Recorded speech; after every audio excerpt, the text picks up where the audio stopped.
Hello, my Aloha tribe, and welcome to the Aloha Perspective, where you get a little bit of something and a whole lot of everything. Happy Monday. It is the last week of November. Gosh, it's hard to believe, right? We're almost into the last month of this year. But so far we've survived, so yay.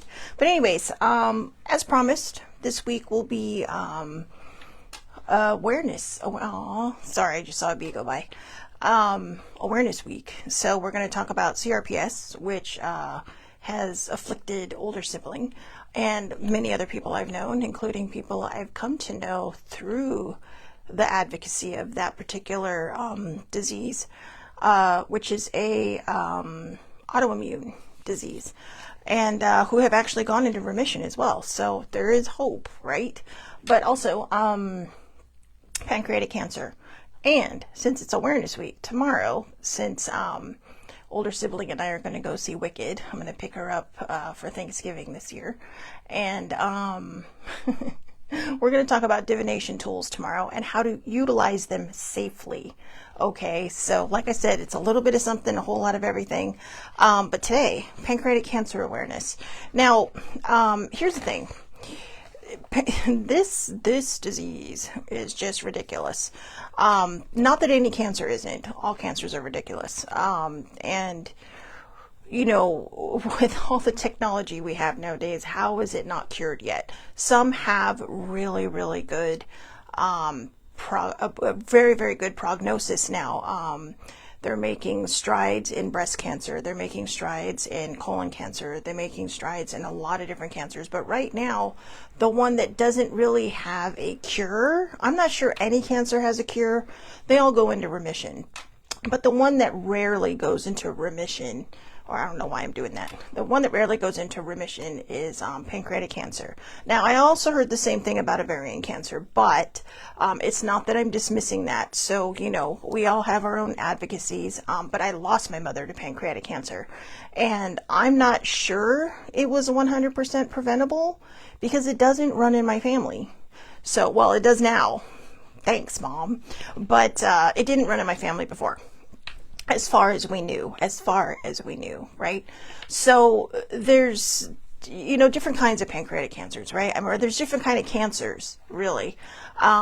There's breast cancer, and with Sissy Joe, she had breast cancer, and she fought very valiantly for 7 years the second time around against her diagnosis of HER2 positive. But since then, they have come up with drugs to, like therapies, drug therapies, to combat HER2 positive. So there are strides. So, you know, when you have your advocacies, keep advocating, keep doing whatever it is you do to raise the money, keep doing all these things, because eventually they will get there. But pancreatic cancer is such an interesting one, because you can't just remove the pancreas, right? Because it's very necessary. It provides the insulin. So, to the body, if I remember that correctly. I'm sorry. It's been a while since I've done one of these. Honestly, I missed Pancreatic Cancer Awareness Day. Awareness Day. Good morning, Muddy. Yeah, thank you. I didn't know what to do with my hair today. It was not cooperating. So, it got put in timeout. So, and I never, just kind of like my socks, I rarely try to match my hair ties. So, or my little ponytail holders, because why? But anyways, that being said, so sorry. Yeah, that being said, what was I saying? Oh, yeah. So, you know, advocacy is very, very important. Okay. Like I said, for me, I jumped on this wagon. Oh, and I missed Pancreatic Cancer Awareness Day for the first time in like 11 years. It was last Thursday. It was last Thursday. Shame on me. But yeah, so, you know, November is Pancreatic Cancer Awareness Month. And as I mentioned about older sibling that will do the show Wednesday, I flipped it because I made a card for her to carry around after an incident she had with a doctor. And so I'm going to read off of that card because I think it's very important, and it was very to the point, and it really kind of hits home in a lot of different areas. So, and you know, I hope medical professionals see that one too, because the way she was treated was appalling. But that's the teaser. We'll get there Wednesday. So, yeah. So again, pancreatic cancer. 11 years ago, 11 year, well, actually, over 11 years ago, my mother started, and I'm not exactly sure when, because she wasn't exactly forthcoming with all of her medical information. Excuse me. So, I'm not sure when she started having these tummy issues, but she went to the doctor, and the doctor told her, oh, well, you probably have, well, let's try this because maybe your tummy's just upset. So they tried one, route of whatever it was they did. And then the last birthday month we spent together, because I was born towards the beginning of the month, and my mom was, well, actually, I don't know. We're kind of both about a week out of either end of January. So at the end of January, we'd always spend our birthdays together, since I had moved away. So yeah, we'd come together the last weekend of January. We'd spend our birthday together, and we would do stuff. But then that day, she's like, I remember her saying she was having tummy problems, and she was having tummy problems that day. And so she excused herself to go to the restroom because we were out and about. And when she came back, she just didn't look that comfortable. And so I told her, I'm like, are you okay? And she's like, well, I have IBS. Now, this was not the first time she had mentioned this. She just said, well, I've had, my tummy's been blah, blah, blah, and this, that, and the other. And then she finally told me, she's like, well, the doctor told me I have IBS. Something in me, my spidey instinct just went, And I said, maybe you need to get a re-diagnosis, because I have a friend with IBS, and that doesn't seem like what it is. I mean, it was kind of tipping the scales next to it, but it kind of mimicked it, right? And so, but my mother was very trusting. She wasn't very good at advocating for herself medically. So she's just like, no, I'm sure he knows what he's talking about, blah, blah, blah. So we left it alone. Fast forward about 4 months. They were at a family party, and, they were drinking, they were having fun, social drinking and all that. And she had the worst pain ever, to the point where my father had to take her to the ER. And so they're like, oh, well, we don't know, yada, yada, yada, maybe you just had a flare up, because there was no indication and no history of the cancer. So there, nobody was looking for it. And so they're all, they sent her home, gave her some, I don't know if they gave her payments or what, but they just told me, because we had a big row once when my father ended up in the hospital. It's like, you cannot not tell me when you're at the ER. You cannot not tell me when something's bad. You got to keep me in the loop. I have the right to know. I am your only child, and I threatened them with not telling them when I was in, if I ever had an issue, a medical issue. And then it's like, oh, okay, well, yeah, when the shoe's on the other foot, it starts to work, right? So anyways, fast forward a week later from that particular incident, actually not even a week later, about 5 days later, my mother was back in the ER, and we had a company meeting. And, eventually I got the call where they're admitting your mom, blah, blah, blah, and they're all like, well, they want to run more tests on her. They think maybe she has pancreatitis. And it's like, okay. And, I'm panicking, because it's just like, what is happening? What is going on? Because this is not normal. And he's all, yeah, they're going to put her in the hospital because they want to do more tests. And so, the company I worked for at the time was very gracious and very kind. The big boss sent me home, and they're all like, just take the rest of the week off, just keep us informed, take the rest of the week off, go hang out with your mom. And it was Mother's Day weekend. So my mom got out that Friday of the hospital after they did all the tests and everything, and they found a big mass inside of her. So that was in May. On May 14th, they told her she had cancer. On May 19th, they gave cancer a name, and it was pancreatic cancer. And everything I kept thinking about, all the things my mom told me, was like, how did they not know? But then when I started doing research, a lot of times it doesn't necessarily run in a family, or I don't know if there's a gene for this or what, but it doesn't always necessarily run in a family. So nobody knew to look for it. Here's a prime example. Everybody knows who Eric Idle is, right? From Monty Python fame. I was reading an article, and this is a while ago, but I was reading an article on him because I think he was diagnosed in 2019, but he has a physical checkup, a routine checkup yearly. Okay, he does it. I mean, this guy is like, on the nose with his physical checkups. Just stay healthy, right? And part of that included an MRI, and the doctor found it, but the doctor found it very early to the point where they were able to get it taken care of, like very fast, before it spread, before it grew, before everything. But he became an advocate after that. And I think one of the reasons, not just because he was faced with his immortality for a brief moment, but because, years earlier when he was writing a skit or a show, he asked his doctor, what's the fastest way I can, or I think he said, what's the fastest way I can kill off a character? And he said, give him pancreatic cancer. Lots of suffering, lots of sadness, boom, dead. And, so when he was dealt this, he said it was kind of humorous and ironic. But he became a big advocate. He started a foundation, Brightside, through the Stand Up to Cancer thing. So, and of course, if you know Monty Python, you know what Brightside is, but always look on the bright side of life, right? So, I do have some stats I want to read, but from May 19th to September 12th, that's all the time my mom had, 117 days.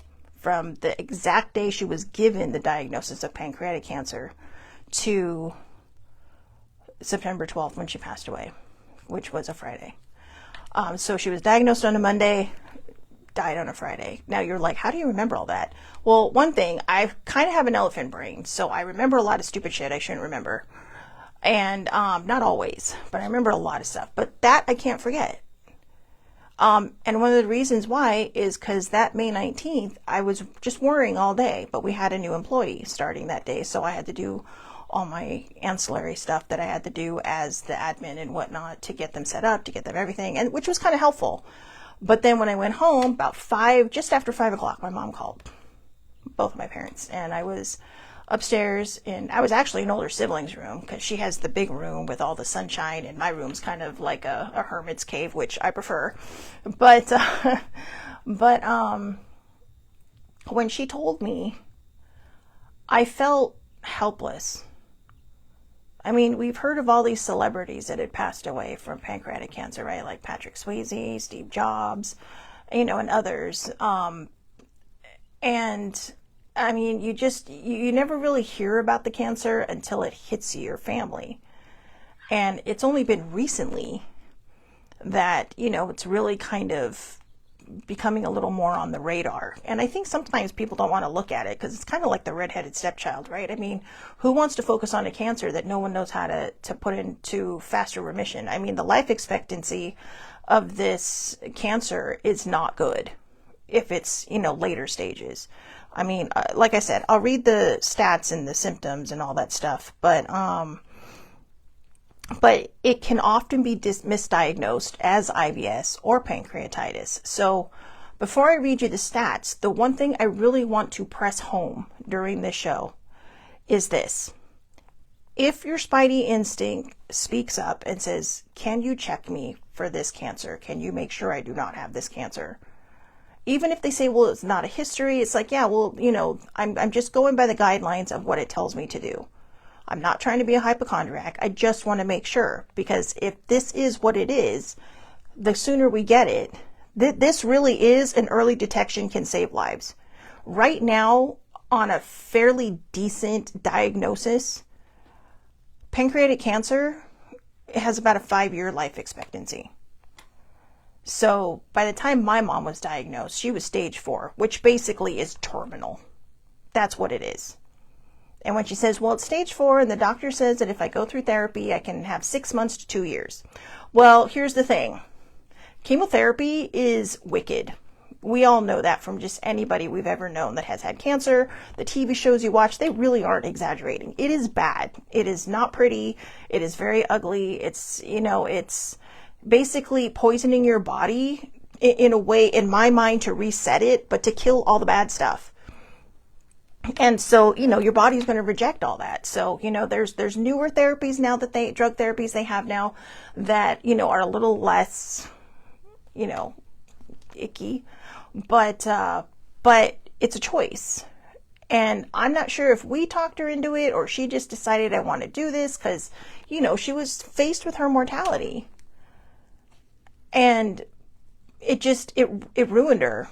It ruined her. I really think that it actually took time away from her. I'm not saying don't do it. For my mother, it just didn't go well. She had a lot of other problems before she could even start chemotherapy. And I think a lot of it just kept weakening her body and weakening her body. And the cancer was so invasive at that point. I mean, it spread to her liver. I mean, the tumor was on her liver, but it originated in the pancreas.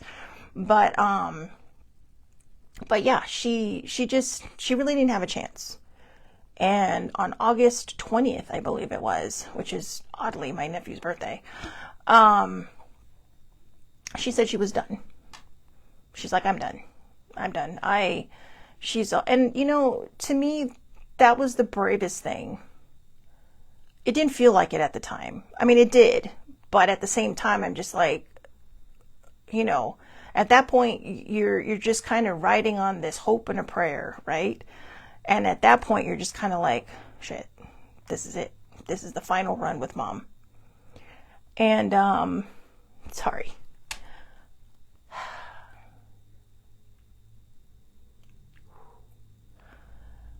I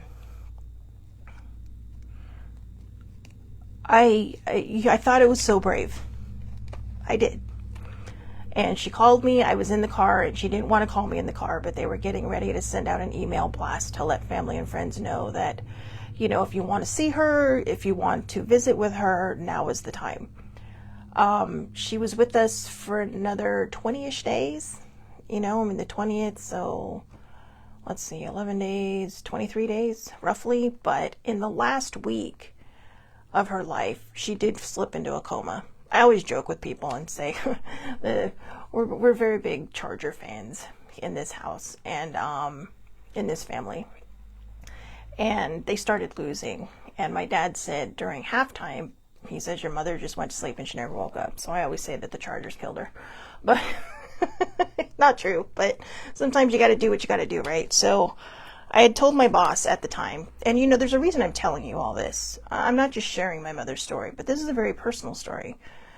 Because, I had told my boss ahead of time, the minute my mom decided to quit, to stop her chemo, I told my boss the next day, I said, when my dad calls, I'm out. I said, you can fire me if you want to, but I can't be here. I will use my sick days, and I have to be there. I have to be there.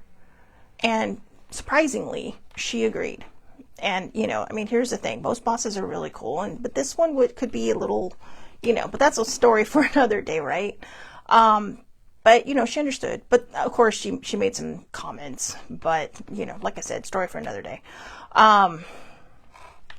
Which didn't help. But, yeah, I came down and I sat with her for a moment. I just touched her hand. And she woke up for a moment. And her last words to me were, I love you, babe, but what are you doing here? And I was like, I'll let Dad answer that. I didn't know how to tell her, you're dying. You've been comatose since last night. And then she just closed her eyes again. And for me, that was the last time I spoke to her. That was the last time she ever said anything. I was able to tell her I love her. I was able to hear her tell me she loved me. And I don't know if anyone else had that experience with her during that time because, I wasn't with her 24/7. I was home, but I didn't monitor her 24/7. So that being said, she passed away 7:07 on September 12th. And my mother, to me, was always the strongest person I ever knew. After she passed away, I found out some things, and I was like, wow, from my dad. And I was like, wow, She survived all that. And yet she was taken out by this. And I have my own personal reasons or my own personal beliefs on certain things, which I won't share because everybody has different beliefs. But I will, sorry, I'm trying to hold back the tears because I really don't want this to become a blubbering thing because I want to get these stats and stuff out. So thank you for listening to my story. But the pancreatic cancer is, Pancreatic Cancer Awareness Month, again, is November. The ribbon is purple. And this year, as I mentioned, it was observed on November 20th. But statistics worldwide, approximately 67,440 people will be diagnosed in 2025. More than 51,980 people will die in 2025. It has a 5-year relative survival rate. Survival is 13% for all stages combined, which, in my personal opinion, and from everything I've read and studied up on, including on the pancan.org site, which is the one here. There's also Pancreatic Cancer UK, which when I first started advocating for this, the year my mother died, I saw a stat from the UK that said it was the 8th killer of all UK residents. It was in the top 10. And you may think 8th, okay, but it's just, I mean, 8th. You know, I mean, a lot of people think in America that breast cancer is the #1 killer of women. It's actually the second, heart attacks and strokes. It's like heart attacks, breast cancer, strokes are the leading killers of women. But we don't focus on the heart, which we will. We'll do the show on that because I got my own thing. But yeah, it just, and then just less than a year later, one of our bosses that we answered to, that my office answered to, was diagnosed with pancreatic cancer, and he died within 2 months. And I don't know, I think he was at stage 3. They tried to do the surgery, but but I mean, it says right here the 5-year relative survival rate is 13% for all stages combined. So in my personal opinion right now, if you stay on top of it, if you do early detection, they catch it in stage 1, I think you have a chance at a very long life. And again, that's just my humble opinion. But when you get to 2, 3, and 4, you are playing with fire. And I don't mean to scare anyone, because I'm not saying that people haven't. There have been people in stage 4 who have somehow managed to go into remission. And I think that's wonderful. They named my mother's stage 4. Technically, she was terminal, but I don't think the doctor knew how to say it, because my dad said when he told her, he couldn't even look at her. He said he had his back turned when he told her, and I don't know if he was sad because he'd been their doctor for like 20 years or whatever was going through his mind. My dad said the doctor couldn't even look at her. And so, yeah, so, we had to let her go. But the average lifetime risk of pancreatic cancer is about 1 in 56 men and 1 in 60 for women. Symptoms include weight loss, abdominal discomfort, or back pain. It said mid-back pain, development of type 2 diabetes and jaundice, change in stool, nausea, loss of appetite. My mother had severe abdominal discomfort and back pain, but I mean, it would take her a lot to go to the ER. And the fact that she had to go there twice because she was just doubling over in pain says everything. I did have other things that you could look for, but I mean, there are tons and tons. Just look up pancreatic cancer awareness symptoms or pancreatic cancer symptoms. It doesn't hurt to be checked. They do have tests now that you can check to see if you are a candidate to, be in line with cancer, pancreatic cancer. My cousin, my cousin's husband, his mother was diagnosed with pancreatic cancer not long, I think about a year or 2 after my mom. And after she passed away, he did the test. My doctor and I, we watch my pancreatic levels with blood tests. So I was a little blasé about it for a long time because it absolutely scared the hell out of me. But it's like, if I can do a mammogram, I can do, and I can do a cervical exam. Yeah, I roll my eyes because they call it a cervical exam now. It's the coochie exam. But if I can do all that, I can certainly have my blood drawn every 6 months to make sure that, we keep an eye on this to make sure my numbers do not get elevated. So I will say this. No, I'm not. I was going to go metaphysical on you for a moment, but I think I'll keep that under my hat because I do have opinions about some things and how basically, like I said, it's not even metaphysical, right? It's shadow stuff. If you have pain inside of you, and I don't mean physical pain, I mean emotional pain inside of you, do the homework, do the work to heal it. Because when you hold stuff in, you are creating a big cloud of ick. And that puts stress on your body. Now, a lot of you are probably going, oh God, here she goes, blah, blah, blah. No, it doesn't mean it's going to stop any diseases. But I think healing is a very good part of, making sure that that's part of your health. Your emotional health is just as important as your physical health because they both kind of work together. And when you have a good emotional health, you're going to have a good physical health. It may not be great. You may still face life's challenges with medical issues. We don't know. But why take the chance? I miss my mom every day. I think part of what made me miss the fact that I didn't miss the fact that this was, Pancreatic Cancer Awareness Month, but it got by me. Usually I'm right on top of it. It's like, yeah, like first week of the month, it's like, yeah, we're going to talk about pancreatic cancer on Pancreatic Cancer Awareness Day. And then it just blew right by me. And I'm in my own kind of balancing stage right now, but also I healed my mother's death. That doesn't mean I don't miss her. That doesn't mean I don't cry. That doesn't mean I don't laugh. It's just I have learned how to move through the emotions that when they come up, I just have to go through them. I don't shove them down. I don't save them for later. I just deal with it in the moment because I have to, because that's the only way I can make it through having had to say goodbye to my mother 11 years ago, having had to say goodbye to Sissy 10 years ago, having had to say goodbye to my other friend, 8 years ago. That's how I move through. That's how I was, that's how I learned to move through.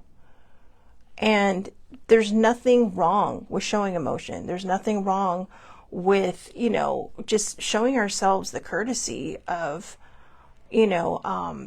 feeling. I mean, one of the quotes I read after my mother died was, and I'm going to paraphrase this because I don't remember it exactly off the top of my head, but it's basically saying how lucky I was to have someone that makes losing them hurt so much. I know people around me that don't particularly care for their parents, namely my dad. I was trying to be cryptic, but honestly, there's no reason to be cryptic because he's very honest about it. He did not care for his parents. They were not good people. And,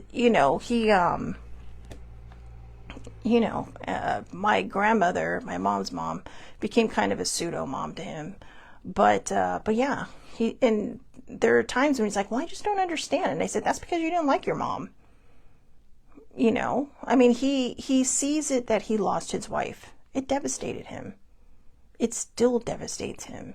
He won't admit it. My dad is not an outwardly emotional person unless he's by himself, but that's how he was raised, So, but yeah. So, like I said, early detection saves lives. I do appreciate you listening to my story. And please, please, please heed the warning signs, heed the symptoms. Even it would be better to know that you don't than to find out you do too late. Don't be afraid to advocate for yourself. Don't be afraid to ask the doctor. You are paying them. Okay, and your insurance may say, well, I don't know why this is necessary. My insurance was kind of like that, but my doctor found a loophole. But I have a very good relationship with my doctor. And I told her, I said, well, I was a little concerned because, blah, blah, blah, yada, yada, yada. When I had shingles, was it the summer before last? The summer before last when oh yeah, that's right. The minute I turned 50, bam, I got shingles. Seriously, my body was like, surprise, not the present you want. But fortunately, I've had family members who had it, so I knew exactly what to look for and caught it like that. Only problem is it does affect your nerves, and so it affects you for the long term. For a couple of months, I just had the worst side pains, and my doctor was concerned. But the urgent care doctor was concerned too, like, ooh, that sounds like, so she started testing my blood for my pancreas. And I did ask her that, and she said, yeah, it felt like it was a little elevated, but I think it's just because, now that I know you had shingles, that makes perfect sense. So it's like, okay. But she says, because you have a history of it, ask your doctor to do the blood test. And my doctor was like, yeah, sure, no problem. We'll add that. Just remind me, because it's not on the normal things that they test for, right? So I have to remind her to schedule the pancreatic cancer tests. But yeah, early detection saves lives. Remember, 67,440 people are going to be diagnosed in 2025. We're already almost in December. And more than 51,980 will die this year because of it. And again, we're almost to December. So how many of these have already come to fruition? How many families are now affected by this? By any cancer? I mean, yes, we are focusing on pancreatic cancer, but any cancer. It was a catch-22. I would have loved to have had my mother through the holidays, but at the same time, would she have been comfortable? Would she have been happy?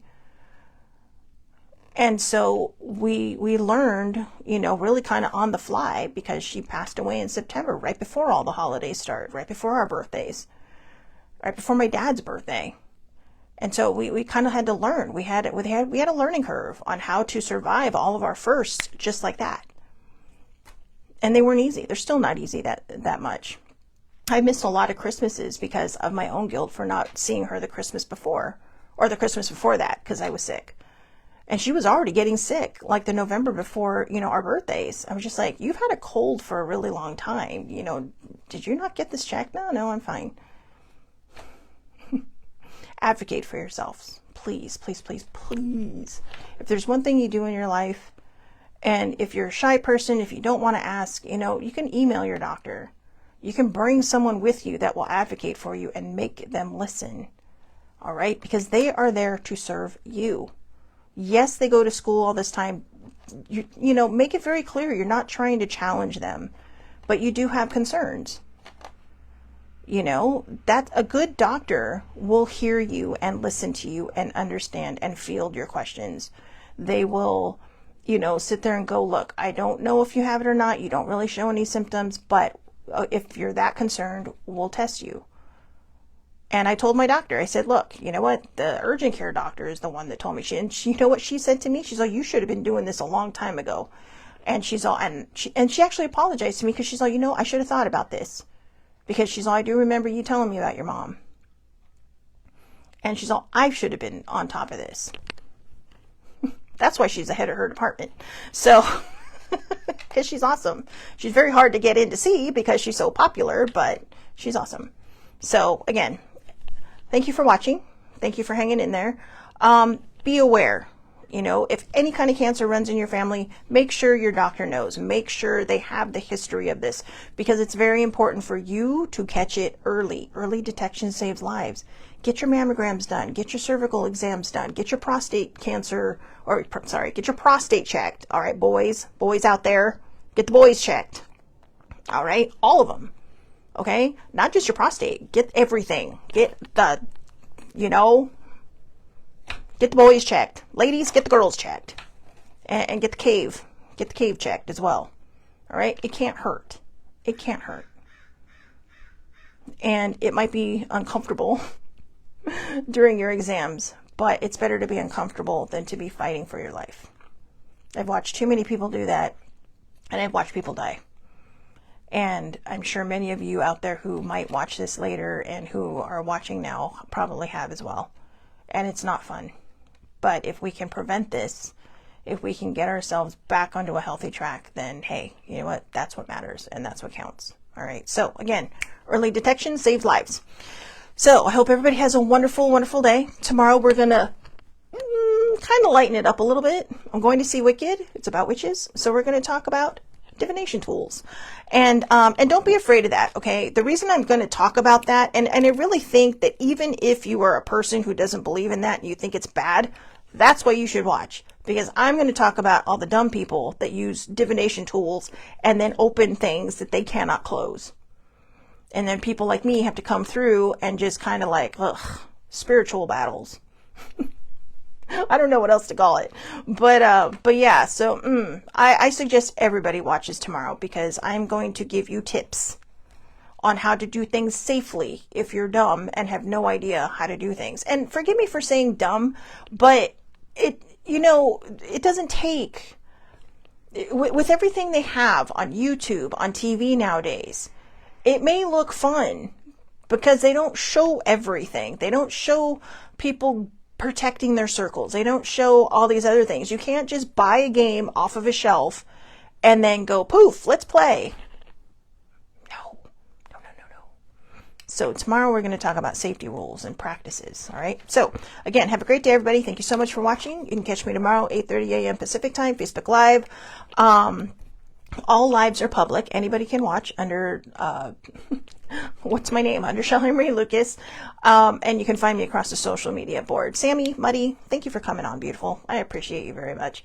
I hope you have a wonderful, wonderful day. And I hope all of you have a wonderful, wonderful day. And yeah, I'm hoping tomorrow will be interesting. I also wrote down some things. I will probably write down a few more things, but yeah, and we're going to talk a little bit about how this became kind of a big thing in the Victorian Victorian era.